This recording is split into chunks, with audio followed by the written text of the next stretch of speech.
Okay, so that last video was so bad because of sound, so I have to re-record it. Basically, I just wanted to go over what I did yesterday, and then I'll go make another video about what I finished today. Yesterday, I continued to work on unit tests with Jest. Let me show you my screen. And so, let's learn that you gotta open this up because it's distracting as hell.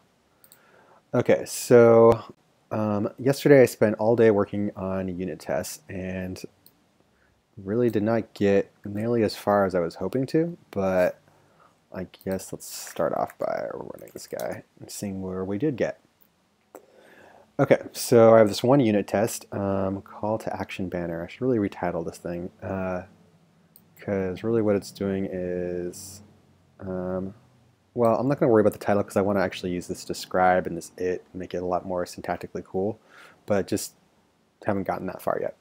Okay, so what this guy does is it makes the component of the join community history, which is that banner, and I mock the create DAC function by using component instance. Key thing to know here, big learning. Then you do component update, and then you can find the text using this.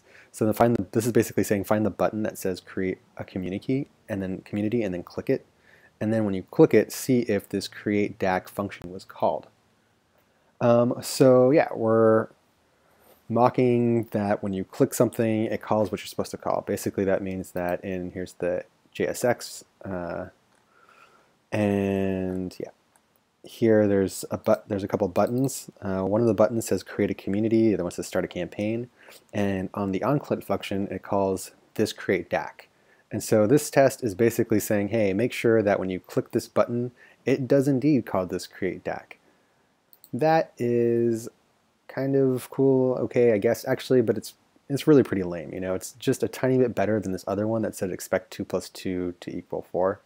Okay, I guess that one's completely useless, but that one's a little bit better. It's just as, oh, the other one that we had before this one replaced was count how many buttons are in join community. So I'd be like, all right, look for this button class and make sure that the length is 3.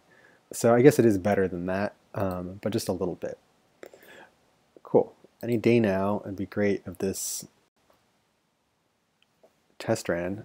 I swear it's not quite this slow when I'm not recording.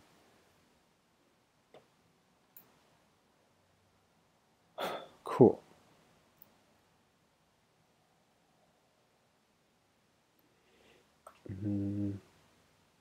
Yeah, it's tough to decide like when a test is actually useful, because here basically this would break if someone were to change this onClick to create a milestone. This would break. It'd be like, hey, I thought you wanted this button to say create this text, but this text to relate to this button essentially, and so that's kind of okay, but it's like a regression test, but it's also kind of annoying because if they do change this, they probably don't need a test to tell them that they changed it. All right, cool, so it passed. So indeed, when this simulates a click on this button, it does call create DAC.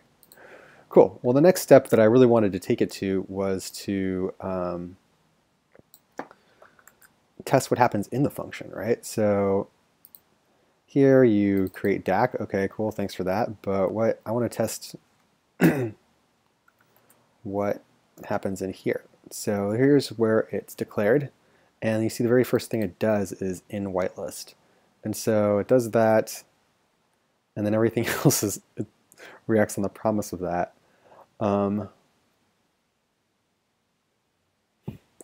Yeah, and so I don't think I have to mock out or stub out this is in whitelist. And so that's what I tried to do over here in this one. I'm trying to say, hey, get that whitelist, and then we're going to mock that whitelist, and then do a component instance of create DAC. Here we can just call it directly, the create DAC, instead of doing the click, which kind of validates this test over here, because this test is basically saying, hey, you click me, and then you validate that you call this. And then I don't have to worry about that click. I can say like, okay, well, I call that, then what happens? I want to know if I get an instance of that whitelist, the mocked whitelist. And so let's see what happens.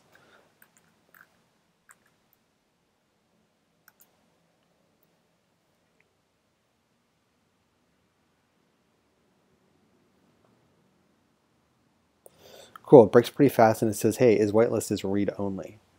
Yeah, I'm not exactly sure why whitelist is read only, but there doesn't seem to be anything I can do about it. There's a number of, I spent all day basically working on just this, and so there's a bunch of other techniques I tried and they didn't work. So my new goal is to try it on a different component altogether. Instead of using join giveth community, I'm gonna just try something else and see if I get lucky. But if it doesn't work, then I think I'm just gonna give up on unit testing and React for now, because it's just a lot of time to be wasting on something that doesn't seem to be getting me very far. Cool. Yeah, well, thanks so much.